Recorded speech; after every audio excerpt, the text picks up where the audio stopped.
Hi, good morning. I hear that you all had a fabulous keynote speaker, and so I know that we are in the midst of a transition. So if you are currently in the room for Stop Calling Me Diverse, Coded Language and the Impact on Educators of Color, if that does not sound like the correct room, I invite you to please go find the correct room. No need to stay on and attend the wrong session. So we'll start very shortly. People are still chiming in, but we'll get started as soon as it makes sense to. So hang tight. We'll give it another minute while folks log in.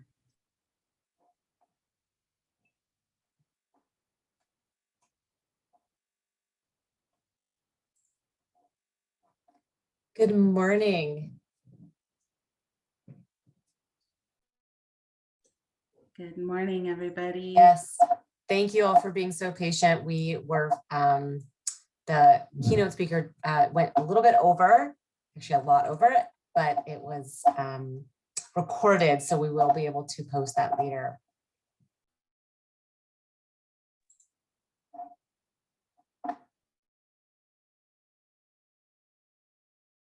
Great. I don't know how many people to expect, so I'll just go ahead and get us started and see what we can do by way of catching ourselves up. I know that there are other sessions after this that you likely want to attend, so we'll do our very best to get you there on time or in close approximation of time. Just really quickly, I want to first acknowledge that this morning I am calling in from the ancestral homelands of the Yokut people, what is now called the Central Valley of California. That I came to be on these lands by no deserving of my own, and therefore need to work consistently and intentionally towards reconciliation with Indigenous people, both here on Yokut territory as well as afar. That to work towards reconciliation, it means I am required to and should be consistently thinking about how I might affirm Indigenous sovereignty, end the erasure of Indigenous identity, hold myself and my community responsible for the respect of ancestral names, languages, and laws. So by way of working towards reconciliation and holding myself and my community responsible for the respect of ancestral names, languages, and laws, I'll invite you all to use the chat box to go ahead and put in the chat the ancestral lands that you find yourself on today. If you are unsure whose land you're on, now is a learning opportunity. Today is the day to find that out and start the practice that'll work towards reconciliation of holding yourself responsible for the respective ancestral names, languages, and laws. So to that end, please use the chat function to drop in whose land you're on. And if you don't know, take the next minute or so to open that first tab to start the research to figure it out. Okay, we'll start shortly.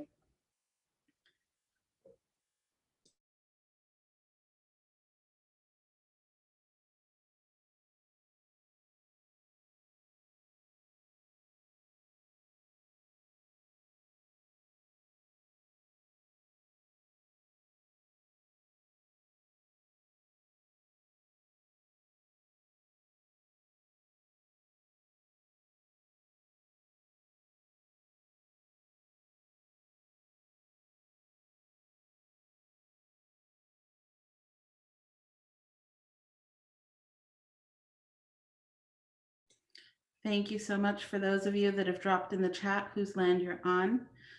We encourage you once again, like I said, if you don't know, today's the day to start that journey to work towards reconciliation. Please consider seriously and thoughtfully and intentionally start doing the research to figure out how you came to be on the lands that you came to be. Okay. Great. So I'll go ahead and take this moment to stop sharing my screen so you can see where the voice is coming from. This is the wizard behind the curtain, if you will. My name is Rena Payan. I'm the Senior Program Manager at Youth Outside. I'm currently in my new home. I just bought a home here in California. And so in addition to the challenges of this morning and timing, I am also dealing with the challenges of figuring out how to live in a new home. So please bear with me if my dog starts barking or a delivery person shows up or a maintenance person. So thank you for having me here. It's been wonderful to be connected to MEEA for a couple of years now. I'm always appreciative of Rose and Jess and the work that you all do. I started in outdoor education. I have been an outdoor educator, both at a residential school, but also programming for young people who live in the city for a very long time now. And I identify as Latina, as Mexican American. And so oftentimes as an outdoor educator, I found myself on the kind of receiving end of minority status, right? That when I was teaching outdoor education in Southern California, I was oftentimes the only Latinx person on teaching staff. When I transitioned to the Bay Area, where I lived for a little over a decade, I was oftentimes in outdoor programming, one or few Latinx people in those programs, running those programs. And so it became apparent that there were some challenges for me in outdoor education as a person of color. And those challenges are deep rooted and seated in kind of these broader concepts that everybody is talking about now, right? That racial injustice is not a new idea, right? That racial inequity is not a new thing that's only recently happened, but it has been happening for a long time. And it happens in really subtle ways sometimes. What makes it feel so pressing right now is because the racial injustice that has come to light in the last year feels really big. And it is really big. The violence that people of color experience indoors and outdoors in our own homes and out in the world is very real and very big. And so it's rightfully gaining a lot of traction, and a lot of conversation has been happening, which is a great thing. But what I can say is that it also happens in the day-to-day. It's not always an extreme act of violence or a tragedy. It is oftentimes the day-to-day interactions, the day-to-day experiences of being a person of color that add up and make it really challenging for us to stay in the field. And so that being said, one of those day-to-day actions, one of those day-to-day incidences that happens very commonly is this idea of coded language. And so that's what we're going to talk about today. Coded language is this idea or this concept that we are saying something, and if you know the code, you get what we're saying. And if you don't know the code, then you get to kind of remain blissfully unaware, right? And so that's the most basic way to explain it.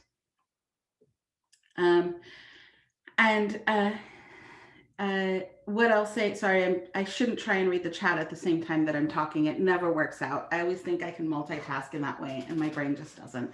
So I'm sorry if you're in the chat asking questions. I know that Rose is probably doing a great job following along with those chats, but maybe we can address them after or towards the end of the session.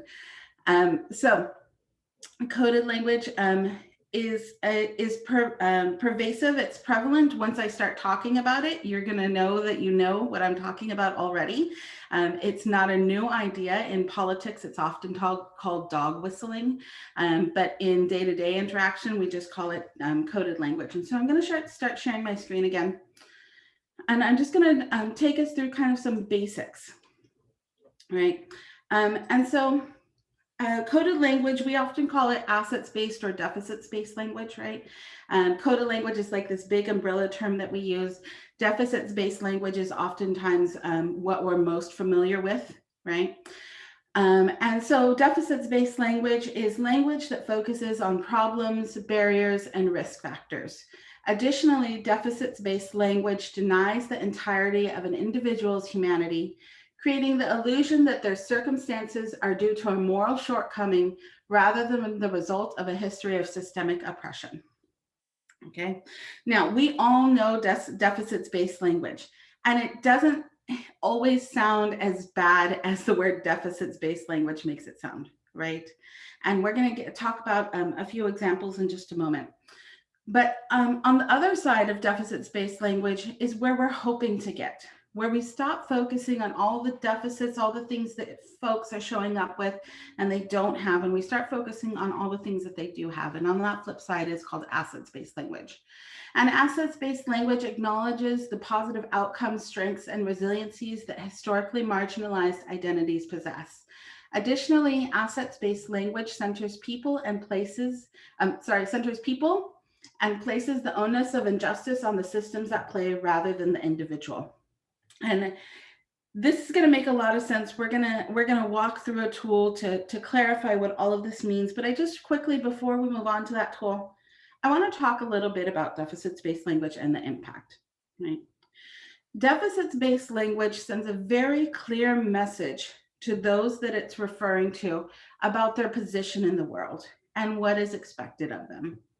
So when I think of growing up here in the Central Valley of California, I grew up I'm second generation. My folks are first generation. They were migrant farm workers growing up.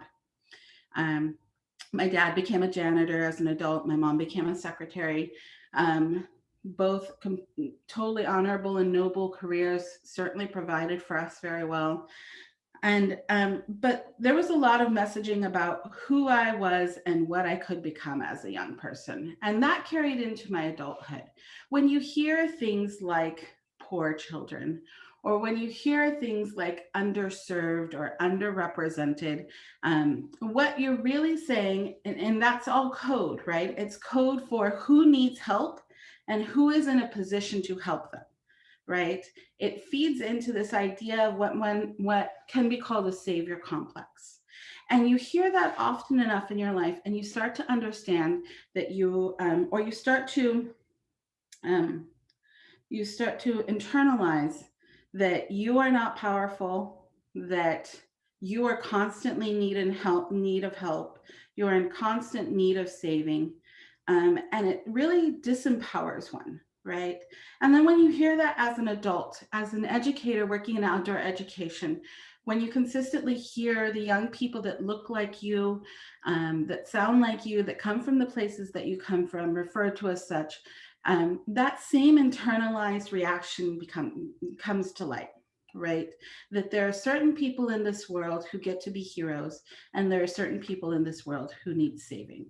And if you hear your entire life that you need saving, you start to consider whether you are actually valuable or worthwhile in this world. And that's a burden to carry, right? To be a person that walks through this world that is genuinely trying to do good things, that has worked in outdoor education for decades now. I know I look very young, but I've been in outdoor education for decades now. And to still hear the language that perpetuates this idea that me, my community, and people like me need saving is a really hard place to be. And I would rather, in a lot of instances, go and just work directly with my community and out in my community and be with my community because it's easier to be with them and all of the strength and beauty that they possess than to be in what feels like an alien community at sometimes in outdoor education, hearing that my community is always needing saving or doesn't have the skills to be outdoors, right? And so I just, I want to tie it all back to the title about the impact that our words have, right? Because oftentimes we use words because it's easier to just use what's in front of us than to take the time to parse apart what it means and to choose differently. But it has real impact. It has real impact on educators. It has real impact on the young people we're working with, and it has real impact on their communities, right? And so we'll continue on with this tool, but I always want us to be grounded in this idea that we're not using a tool simply for the sake of using a tool and we want to do DEI better. We're using a tool because we have impact with the language that we choose and the language that we use, right? And that should be center, minimizing the negative impact that we have on others. Okay, so deficits-based language. We have all heard deficits-based language. And I know we have because we have all at some point or another, and I'll take my screen off sharing. We have all at some point or another probably participated in a grant making process. And if you've done any grant writing, you know that philanthropy has a really big habit of asking you to talk about how poor or how underserved or how underrepresented or how urban or how rural your population that you're working with is. And what they're asking is those questions, but those words don't mean just rural, right? When someone says are you working with a rural population? They very seldom are talking about strictly the geography, right?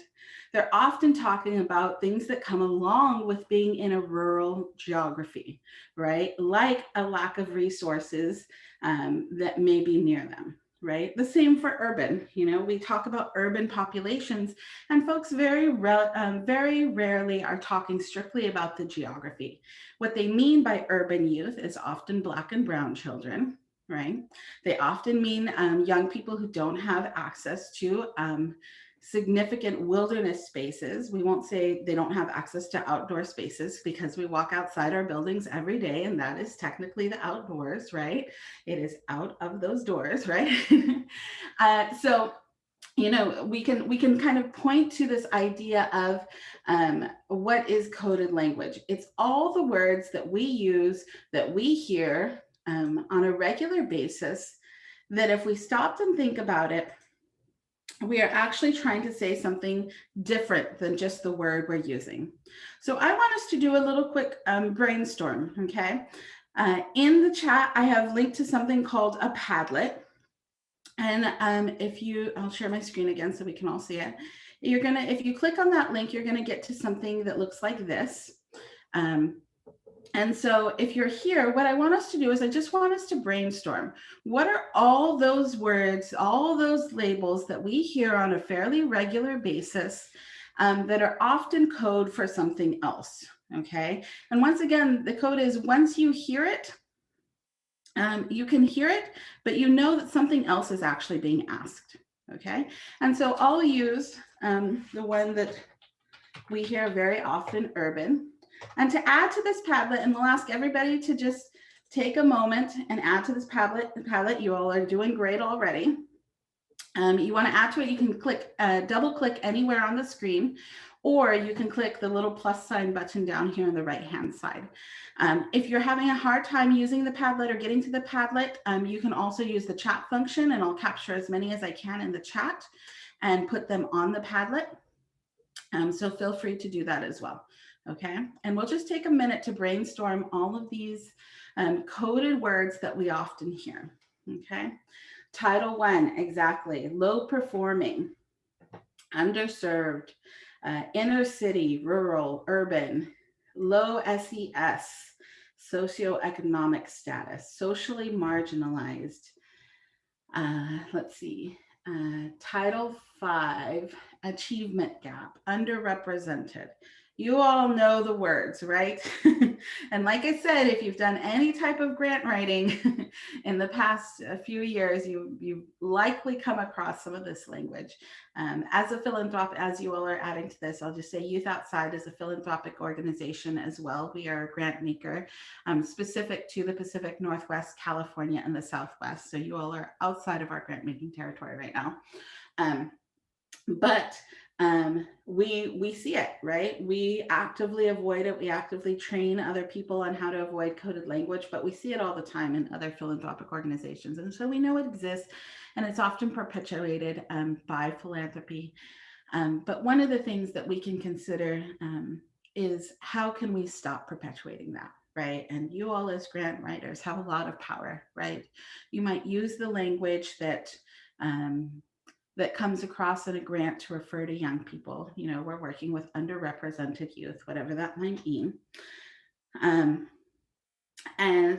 Or you can have the conversation with your grant officer, right? Which is, can we talk about what underrepresented means and why that's a problem, right? Because the reality is, underrepresented youth in and of itself means nothing. What are they underrepresented within, and how are they underrepresented by, right? And so context is really important here. But more importantly, it's also just code, right? You're supposed to know. what underrepresented means. And we all may have variations of what it means, but overall, it usually means kids of color. It usually means kids who don't come from a lot of wealth, right? It usually means maybe kids um, who don't have a lot of access to wilderness spaces, right? Okay. But all of that is supposed to be summed up in one word. Okay. Now, while we continue to brainstorm, and if you've got more, please continue adding them. I'll keep that screen up so we can all kind of get a sense for it. But I'll also take a moment to just talk a little bit about some of the pitfalls, why coded language is really dangerous, not just because of the impact, but because it actually keeps us from being able to create the appropriate interventions, right? Because if we use something like high risk, right? High risk is another piece of coded language we often hear, right? High risk of what? Because high risk could actually mean, or at risk, right? Oftentimes at risk is used synonymously with high risk. So if we say at risk of what?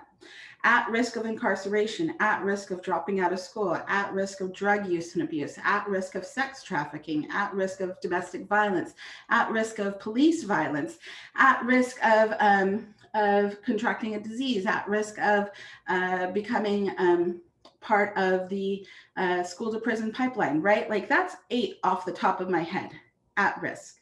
But if we use at risk to describe young people broadly, we can't actually provide the interventions that we need to, because we're just talking about at risk broadly. 8 different identities require 8 different interventions, right? And so it's really important that we understand there's not just the interpersonal impact of using terms like at risk, but there's the programmatic and logistical impact of using broad terms like at risk, because we need different interventions for different things. But if we say we're only serving at-risk young people, then we oftentimes aren't providing all the interventions that we actually need to appropriately work with that young person. Okay. The same for what was the one I saw on here that I used? Underrepresented, right? Underrepresented is one of those broad umbrella terms. They can be underrepresented within the environmental education field. They can be underrepresented within the larger outdoor narrative. They can be underrepresented within, let's see, school science programming, STEM programming, right? And those actually require 3 different interventions, right? Okay, so that's logistically why coded language is not a good idea. Okay, so what do we do about it? Okay, Youth Outside has developed a tool that we think is helpful for people to think about how they might reframe their coded language, right? And you know, we talked about the interpersonal impact of the receiver of coded language. And that's a real impact, right? But there's also the impacts and implications for the person using the language, because how we think about people is often framed by how we talk about people, right? And so if you're constantly referring to at-risk children, and I know because I worked in outdoor education for many years, including programs that specifically targeted quote unquote at-risk young people, we start to treat people like the title, right? So if I were going to receive a group of high schoolers that someone said, these young people are at risk, I've already started planning out in my mind how I'm going to treat them and what are the things I'm going to need to do to address their at-riskness, right? And that's really different than if someone tells me you're going to be working with a group of teenagers who are motivated to be here, who are resilient, right? And I'd be excited about working with those teenagers, right? Because I'm just like, yeah, resiliency and motivation are really important for being in the outdoors. And so let me work with those young people. They can be the exact same person, but my mind has decided that at risk means something then different than motivated and resilient, right? And so I'm planning for 2 different trips, even though they could be the same young people, right? And that's the impacts on the person using the language. Okay, so let's continue on. This is really briefly what we're going to be working through this process. So we're going to think about the current word or phrase that we have. We're going to be really clear about what's supposed to be assumed based on the word or phrase, right? What is that word or phrase code for? We're going to talk about the systems that created, because once again, deficits-based language puts the onus on the individual, and assets-based language recognizes the role that systems play in it. Then we're going to talk about the resiliencies, and then we'll have a new word or phrase, okay? That doesn't mean a whole lot to us right now, but I promise it'll make sense in just a moment, okay? So we're going to use the example of scholarship, right? Some of you use Title I, which can be very similar in tone and intention, but we're going to use the term scholarship just as by way of an example, okay? So scholarship is the current word or phrase that we're going to use. And then we're going to be really clear about what we're supposed to assume based on the word or phrase. When I hear scholarship in the context of an outdoor program, I am often supposed to assume, not always, but often, if I'm being honest with myself in the field, I'm often supposed to assume that scholarship is synonymous with people of color, people without power, systemic power, not that they aren't powerful individuals, right? But that systemic power is different, right? So I'm supposed to assume that they're people without resources, right? That's why they're receiving a scholarship. They don't have financial resources, but we as a society often think of financial resources as the most important resources. So I'm supposed to assume broadly that they don't have resources. And I'm supposed to likely assume that they don't have access to nature, the outdoors, or environmental benefits. Okay, but once again, this requires us to be really honest with ourselves and really honest about the state of the field. Okay, so I'm supposed to make all of these assumptions based on this one word, right? Already a problem. Okay, so what do I do next? First, I have to actually think about the systems that create the problem. I got to do away with the title of scholarship, like it's a title that someone wears or a jacket that someone wears. And I have to think about, well, what is the systems? What are the systems that created the need for a scholarship, right? That scholarships aren't just something somebody was just like, I really want a scholarship, right? That there are systems at play that created the inequities that resulted in some people needing a scholarship and some people not. Okay, so we think about the systems that are in play that maintain inequity. And those systems might include a history of racism and violence in the outdoors, right? They might include segregation, who has access to outdoor and environmental programs and nature spaces, right? Those systems might include unfair housing policies like redlining that keep outdoor spaces at a distance. They might include unfair banking and lending policies that have created wealth inequity, impacting disposable income to invest in outdoorsy things. And this is not an exhaustive list, but we'll end it here. Those systems might include political disenfranchisement that has resulted in communities of color falsely being portrayed as disinterested in outdoor and environmental policy decisions and laws. Okay, those are the systems that created inequities that result in us having to give some young people scholarships or to designate some schools as Title I and some not. Okay. That's very different than looking at the individual as a scholarship or Title I student, okay? So what do? We talk about what people are showing up, how people are participating despite those systems, okay? And for someone to show up at our outdoor program, despite having to get a scholarship because their family doesn't have the money to do outdoorsy, quote unquote, outdoorsy things, it probably means that they're probably pretty motivated, right? It probably means that they have a love for or interest, at least interest in nature or being outdoors. It probably means they know the benefits of being outdoors, or that there's a curiosity that they have to try and explore or try something new, or that there's a willingness to an adventure. It doesn't always mean those things, right? This is why we ground truth, right? When we meet people, who have a scholarship.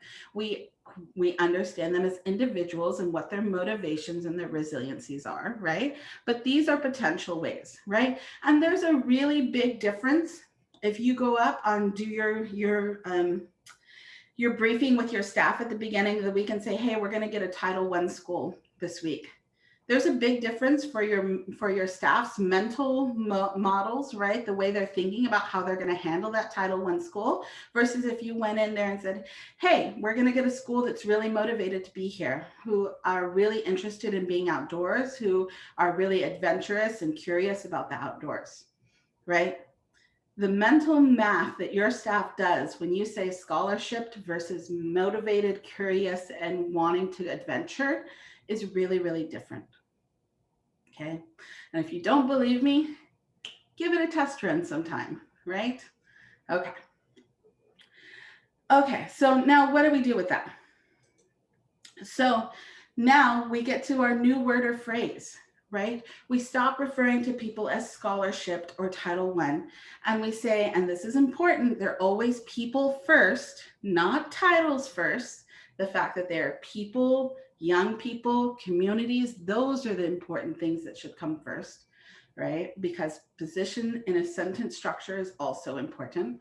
So people first. So where do we get? People who are motivated to go out on course, right? People who are resourceful and problem solvers, people who are fighting inequity in the outdoors, people who are investing in their growth, right? And you may be thinking to yourself, you know, Rena, you talked about philanthropy and that we often have to write grants, and it's really important that we get those grants to run our programs. All of that is true. I don't want to discount or discredit that at all, right? But this is where you put in the context, okay? Because if you went to a grant maker and said, we're working with really motivated people who are fighting inequity in the outdoors and who are resourceful and problem solvers, your grant maker may be thinking, then why am I giving you money? Sounds like you're working with the ideal students, right? And that is a little bit of a shame on the philanthropic side, right? But this is where context becomes important, because then we put the context or the ownness of these of these inequities on the systems, right? So we might say, we're working with young people who are motivated to go on course or be at the program, despite a history of racialized violence that their communities have faced. Okay, we put the context after the people, the assets that they bring, right? Okay. Now, you may also be saying to yourself, Rena, that's so many more words than just saying scholarship or Title I students. And we have a grant portal that is only 500 words or 500 character limits or whatever it is, right? This is where one, if you have a good relationship with your grant officer, talk to your grant officer about why what they're doing is problematic, right? If you don't have that relationship or feel like you can't, then do it their way, right?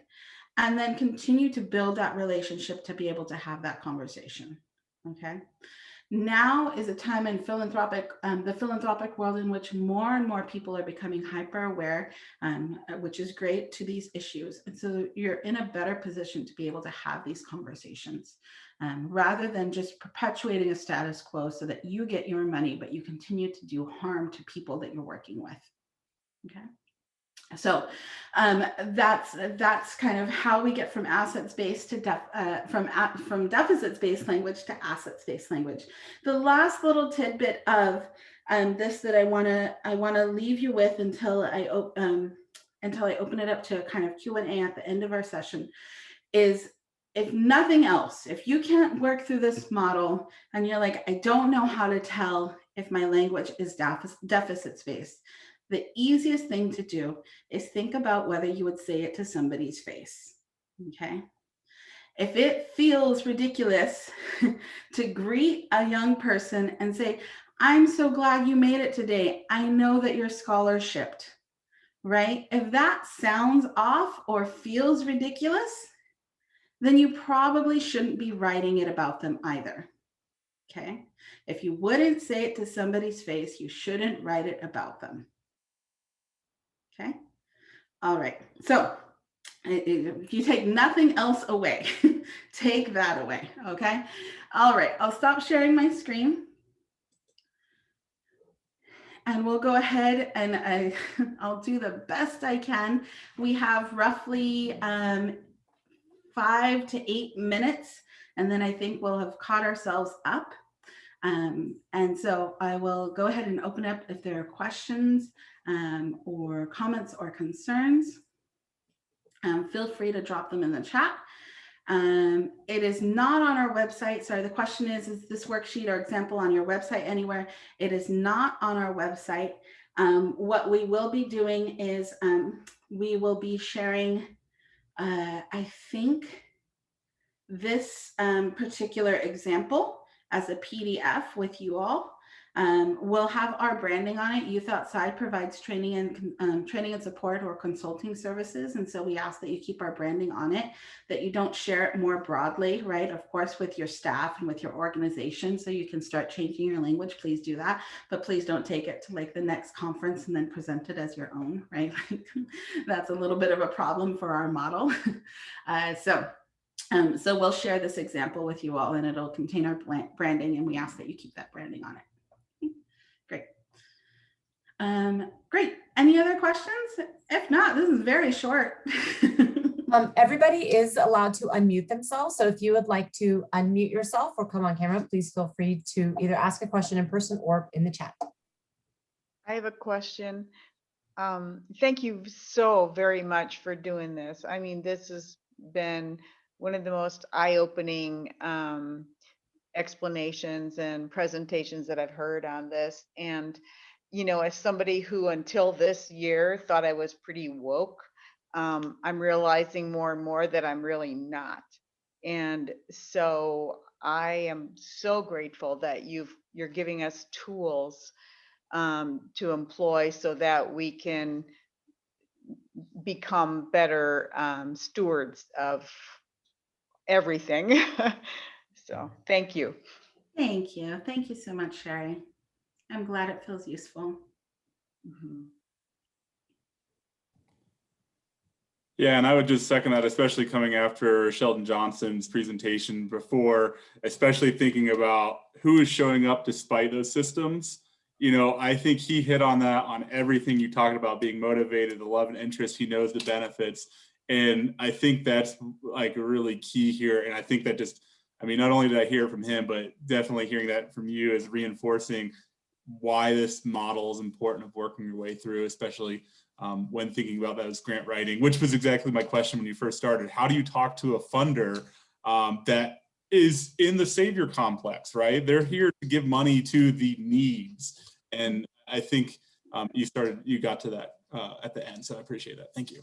Great, great. And I just want to acknowledge there's a question in the chat about people first language. I almost always say it, but because we're short on time, I didn't, and now I'm kicking myself, of course. But people first language and disabled and neurodivergent community, people prefer identity first.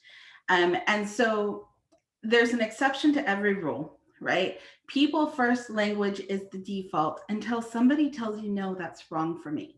Then you believe what they say about their lived experience, and you go with the language that they have a preference for, right? I know the blind community in particular likes to be referred to with blindness first, right? And so if I were writing this and it was specific to the blind community, I might say blind communities who are motivated to go on course, right? So much, and this is why equity and inclusion work is often very personally hard, because so much of it requires us to hear from other people that we have done or said something that caused harm, for us to own that, to not get our defenses up, for us to say, I hear you and I'll do it differently next time, right? But that's really what is required of this work. We have to have the humility for to hear that we've done something in a way that caused harm or that is not the preferred way, and we have to change our way of doing it, right? So I appreciate the question or the comment. People first language is the default until somebody tells you, no, that's not how I want to be referred to. Then you do it their way, right? Great. Great. Exactly. Casey or Cassie, I'm sorry. Sounds like we should always be careful to speak with and research perspectives of the people we want to work with before describing them. Exactly.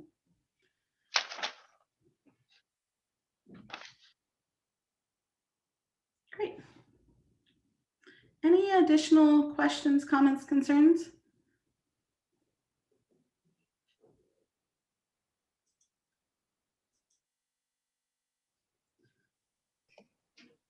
I had just one more question about funders, and have you had experience with writing grants and like changing up the language to be more appropriate? And have you had pushback on that? Have people been open to it and more understanding? How is Yeah. that? Yeah, I'll say we do. We also write grants. In addition to being a grant maker, we write grants to run our programs as well. And so we often do. In fact, we always try and take the assets-based approach. Sometimes program officers will reach out to us and say, you know, hey, I'm a little unclear who you're working with because it's such a new way to talk about populations that they're unfamiliar with, right? They want the coded language is actually more clear for them, right? And then we have that conversation, right? And it's really important that we lean into the concept of trust-based philanthropy, and we lean into the concept of having authentic relationships, right? That we don't see program officers or philanthropic organizations as folks that we can't push against, right? And always, you know, I'm not saying go out there and risk all your funding. You need that funding to run your programs in a lot of instances, I'm sure. But where there is opportunity, we should always be pushing, right? And if it doesn't feel like there is opportunity, then it's a question for if they are the right funder to be in a relationship with for the long term, right? If you can't push a little bit or can't have an authentic relationship, you know, what harm are you continuing to perpetuate by receiving that funding, right? And so it might be time to divest from a particular funder and find a different one that's better aligned to your values, right? Not before you have a plan, right? But please consider. Great. Great. And I know that this is being recorded, and there was a comment about how you'd like to share it more broadly. Absolutely, please share it with your people, but please also remember that there's a lot more in terms of what we'd like to provide in terms of context and explanation and work and efforts. And so please don't put it up on listservs for everybody without context, and please don't, please just be mindful of the work that we do and making sure that that we're not putting things so broadly that it takes away from the context and the value add that we bring as an organization. So great. Thank you so much for being here. I think we magically caught up. Hey. Thank you so much for presenting. Thank you. Thanks so much, everybody. Have a great day. Thanks for your flexibility, Rena. Thank you so much. It's really welcome that you're so welcome you're here. Thank you. All right. Bye-bye. Have a great rest of your day. Thanks.